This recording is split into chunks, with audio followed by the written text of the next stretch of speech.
Chile was ruled by a military junta led by General Augusto Pinochet under the framework of Operation Condor. Decades after his period, this character remains a controversial figure in the history of the region. His achievements, successes, failures, and crimes make him one of the most adored and repudiated men by the Latin American political establishment. The truth is that his government marked a before and after, not only in Chile but also throughout the region. This tenacious dictator who orchestrated a coup under the promise of rescuing Chile from communism consolidated an authoritarian and military government that achieved certain levels of economic stability and then held an election under favorable conditions to the regime, and however he loses and hands over power, giving way to the period of Chilean democratic stability. In this new installment, we will present a biography of the man who built the foundation of Chile's economic success. My name is Alejandro Andrade, and this is the New Encyclopedia.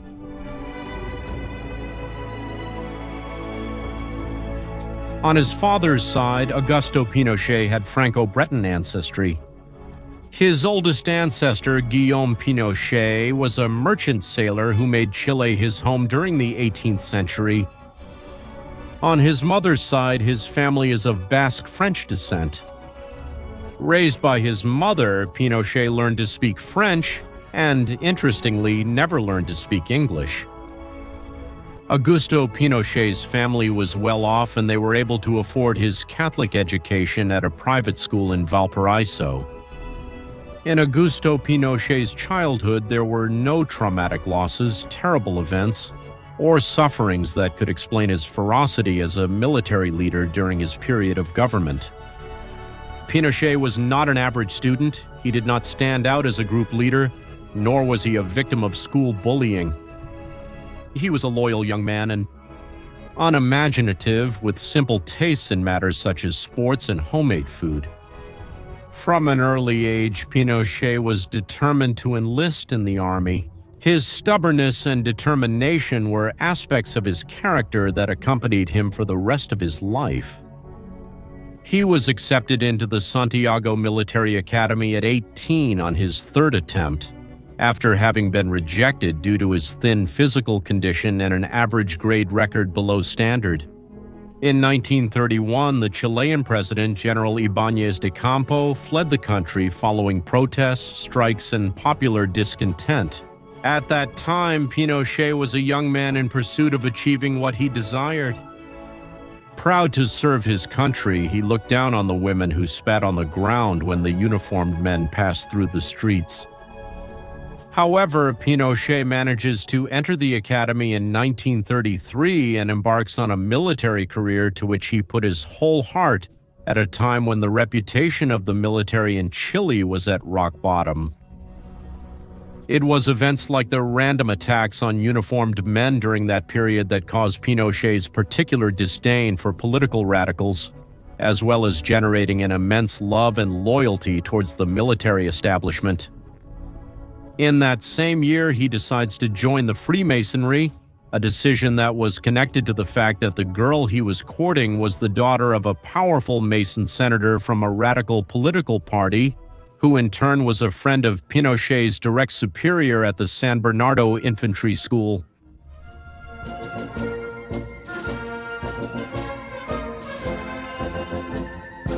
Upon graduating from the academy in 1936, Pinochet made slow but steady progress in the military hierarchy.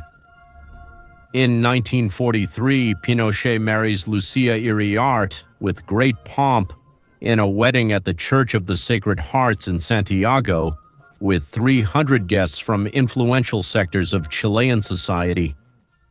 Pinochet, like his ancestors, had married a woman above his social class. People from all political positions attended the wedding, as well as the presidents of the car club and the president of the Rotary Club. By marrying Lucia Iriart, Pinochet was able to enter an exclusive social club of the wealthy. Lucia Iriart was a dominant, religious, and socially ambiguous woman who constantly reprimanded her husband for his unacceptable behaviors in the circles of Chilean high society. In the 40s, Chilean politics was heavily influenced by the conflicts of the World War, and in 1947, Captain Pinochet was responsible in the Iquique Regiment for communist repression, taking them to the Pizzagua concentration camp. In those years, Pinochet would have a bitter confrontation with a left-wing senator named Salvador Allende, who demanded a visit to the camp to meet with the detainees. There are two versions of this event, that of Pinochet, who argued that Allende did not have notarized permission to do so, and that of the Mapuche poet Andrés Bianch, who maintained that Allende defied Pinochet's authority and managed to meet with the detainees, something that would bother the then-captain. By 1951, Pinochet was a professor of geopolitics at the military academy and was also the editor of the magazine Cien Águilas, a publication of former cadets. In 1968, he and his class of officers were guests of the American government and visited Fort Leavenworth in Kansas to learn counterinsurgency techniques based on the crude methods of the French army applied in Algeria. Among those methods were torture and murder as effective techniques to combat communism and subversives. When Eduardo Frei Montalva defeated the Marxist Salvador Allende in the presidential elections of '64, it seemed that Chile was on its way to being reformed and would put an end to leftist demands without much bloodshed. Frei, as Chilean president, was pragmatic and diplomatic, prepared at all times to make compromises in order to ensure social stability and avoid a civil war. He rejected the Peronism of his predecessors and opened Chile to international markets, while at the same time seeking for the government to take majority shareholding in large companies. But Frei's gradual approach to establishing a mixed economy with a view to ensuring Chilean prosperity was not well received by Chilean communist elements, radical nationalists, and the anti-communist center. For now, Salvador Allende had only reached second place in the elections. He had been close to winning in '58 and finally managed to reverse the result in '70 when he won the election against all odds and with a minimal margin of votes. Allende, a Marxist of Jewish extraction, a friend of the Soviet Union and Cuban communism, won free elections and was ratified by the Chilean Congress.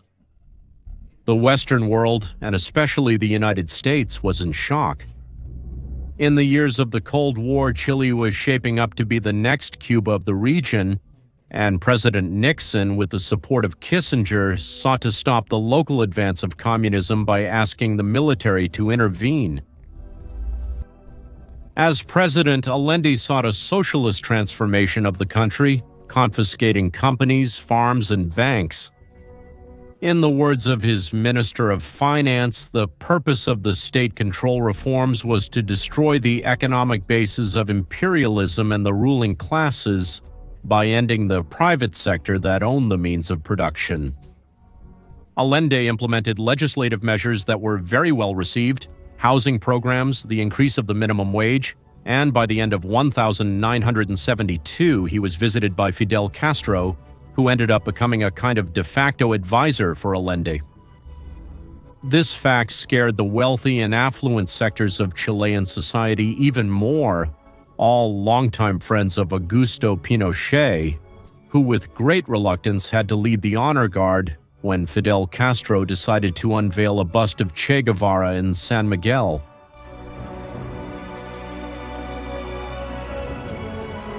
The ecstasy of the first months of Allende's presidency crumbled like a house of cards. The government ordered the central bank to print money to finance very ambitious and costly social projects that resulted in a dizzying inflation that reached up to 606% in 1973. From initial growth, Chile staggered into recession. Due to this impoverishment, the real purchasing power of the majority of Chileans went into free fall. Perhaps a measure that struck a particularly sensitive nerve was the expropriation of estates, measures that far exceeded the scope and speed of the expropriations that had taken place under President Frei Montalva. Almost 2 million acres of land had been expropriated in the first 6 months of Allende's presidency. Some farm owners, their lands and houses forcibly seized, burned their buildings in desperation. By mid-1973, the state had expropriated more than 15 million acres of land. Something else began to happen during Allende's government that undoubtedly brought bitter memories to Pinochet. The uniformed were being insulted in the streets again. Allende decided to form a new government with ministers from the armed forces, including the commander-in-chief Carlos Prats as defense minister. The president broke with the Snyder Doctrine, which consisted of the Chilean army remaining neutral, a commitment that until then very likely had prevented disgruntled officers from considering military action against the president.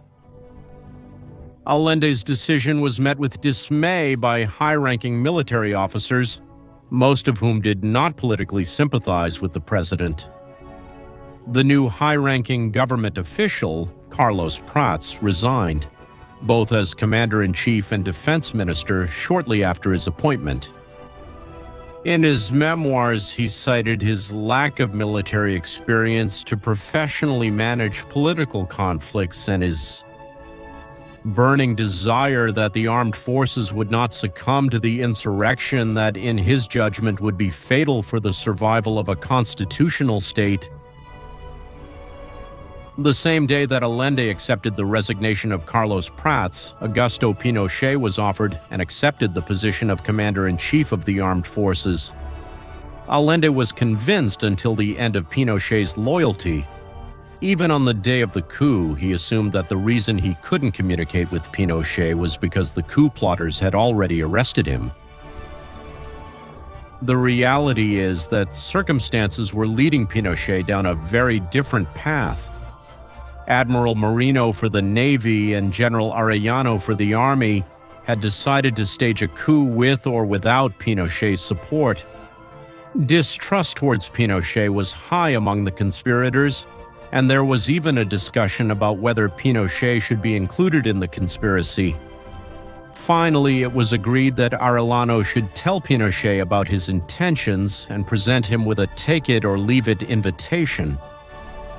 Once committed, Pinochet did not look back. When his aide-de-camp Osvaldo Zavala expressed his rejection of the coup, Pinochet immediately had him arrested. The events of September 11th are well known. With the force of a lightning bolt, the armed forces attacked.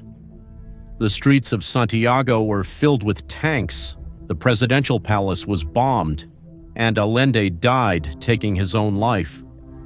But not before leaving a message saying goodbye to his followers. In a language that emphasized loyalty to Chile, to socialism, and in which he denounced the coup plotters for treason and for acting in the interest of a foreign power.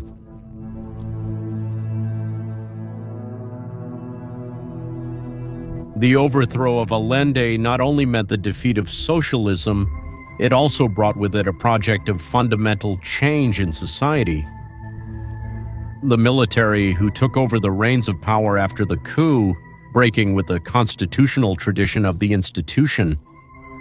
They were, however, familiar with a national security doctrine whose principles exalted the traditions of the nation while rejecting Marxism as they considered it the main enemy of Chile. From these and other ideas, the new regime built a new political system permeated by the values of the army, such as respect for hierarchy, discipline, and public order, which led to the personalization of government authority in the hands of Augusto Pinochet. However, Pinochet avoided the formation of any political party, revealing his contempt for partisan politics, but also his complete lack of a cohesive or identifiable ideology. More interested in the preservation of power than in economic coherence, Pinochet's beliefs seem to have been circumscribed to patriotism and devotion to the army. The new regime would never act in the name of an ideology, but in the name of discipline, patriotism, the defeat of subversion, and the prevention of civil war. In fact, beyond these military convictions, at the time of the coup, they lacked a uniform degree of ideological adherence or a clear long-term vision. A position that did remain firm from the beginning was the repudiation of communism. Pinochet's government was characterized by a relentless persecution of any form of leftist opposition. This control was achieved through the imposition of a systematic state terror regime, which claimed an incalculable number of victims over the years. However, the government not only relied on the military and repression to maintain itself, but also on the constant support of influential groups from civil society who quickly ingratiated themselves with the leaders of the new government. The primacy of the liberal economic model came later, when the Ministry of Finance began to be occupied by men with a liberal vision in substitution of the army officers who were far from being liberals. It was at this moment, in '75, when the government made the decision to apply an economic shock and open the doors of the administration to the Chicago Boys. The government's economic program covered three main points. First, opening up to the outside world, for which the technocrats advocated for a general reduction of tariffs, the adoption of a fixed exchange rate, and the elimination of any barrier that hindered the free flow of goods and services. The second point was to empower the market to do as much as it could and reduce the role of the state to that of a mere watchdog, protector, helper, and collaborator of certain initiatives coming from certain groups of individuals. And the third point was the implementation of a new social policy that, according to the authorities, should focus on eradicating extreme poverty. The privatization of the social area. In the first year of the privatization of the social area, in the first year of government, up to 115 large productive units from the social area were reintegrated into national and foreign capitals. And in 1975, many other state-owned companies were sold to economic conglomerates. The purpose of these measures was to encourage competition and efficiency and to make all companies as profitable as possible and reach self-financing. In relation to the works of Allende's government, at first the regime decided not to reverse all the measures of its hated predecessor, and some of the measures were only partially reversed over time. For example, the nationalized copper industry remained nationalized, and only about a third of the expropriated agricultural lands were ever returned to their original owners. Allende had abolished the system of vast haciendas, and the new government did not attempt to restore it. The reason given by Allende's government was not only for its inherent inequality, but also for its inefficiency. Pinochet's government wasn't much moved by the argument of inequality, but they did agree that the hacienda system was inefficient. Many agricultural lands were left fallow or underexploited. Chile was importing food that the country itself could have produced. So, what did the Pinochet government do with the two-thirds of the land that it did not return to its owners? Some lands were auctioned off. The peasants and the cooperatives were given the option to buy the land they were working on. As with everything else he tried economically, private property and pragmatism were the hallmark of Pinochet's policy. Given that Pinochet's government, with its blind faith in the free market economy, offered no financial aid of any kind to small landowners, and in the subsequent years, when the economy faltered, small landowners sold out to the constantly growing agricultural companies.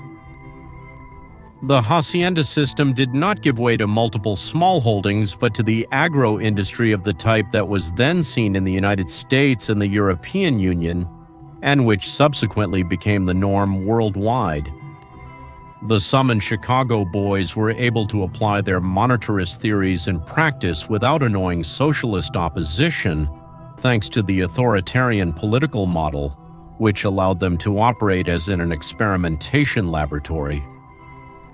Despite the substantial social costs that society suffered at the beginning, the economy certainly recovered, and Friedman himself, who visited Pinochet in person, described the economic boom under Pinochet as the miracle of Chile. The new economic policy marked the beginning of a radical break with developmentalism, a term that refers to South American Keynesianism. His model was one of capitalism with few restrictions. In summary, while Pinochet was a ruthless promoter of order who was not ashamed to use torture as a weapon of terror and intimidation, he was, on the other hand, less knowledgeable than others in this field, in 1,000 people more knowledgeable than him in this matter.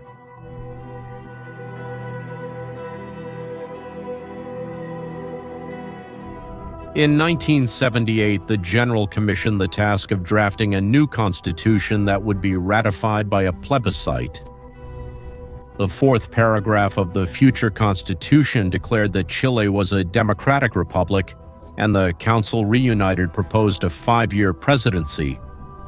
The constitution was approved in 1980 by 67% of the votes, although the voting conditions and the journalists that it was democratic but in its own way. The following to journalists that it was democratic but in its own way. The following years were very different in economic terms due to the country's conditions that forced the government to give in on some aspects. In the 80s, it is true that the government continued with certain liberal policies. Several interventionist measures were also implemented that changed the course set by the Chicago boys. The government increased the value-added tax on various luxury items, and in the agricultural sector, several financial support measures were taken for indebted farmers.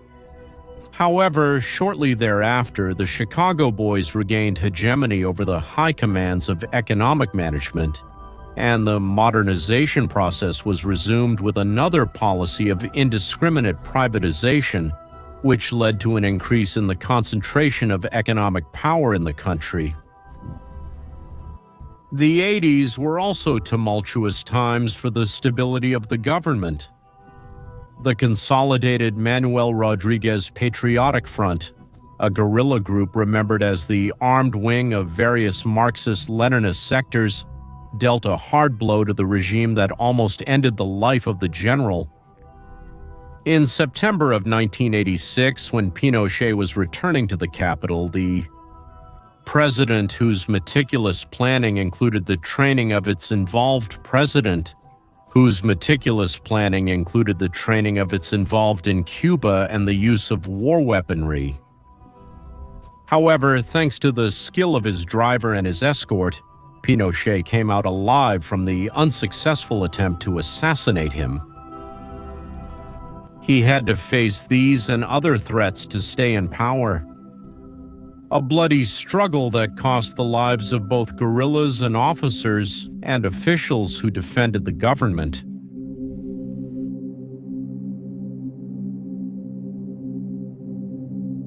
The end of Pinochet was forged under his own rules. By the end of the 80s already, some opposition groups having been legalized, the government conducted a plebiscite backed by the Constitution for the population to determine if the power. On the day of the plebiscite, the tables were guarded the power. On the day of the plebiscite, the tables were guarded by international observers and representatives of the opposition, and a historic vote was achieved with 97% participation of those registered. Against all odds, the No won with 55.9% of the total votes, thus initiating the process of democratization of the country. After long years of dictatorship, Pinochet would cede power to the winner of transparent elections. However, the general would continue for several more years as the commander-in-chief of the army. thanks to the Constitution and an amnesty law that exonerated any military accused of human rights violations.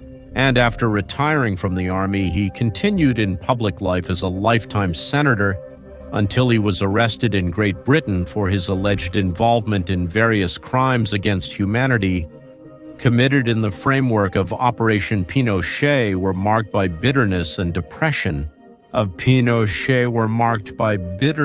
depression.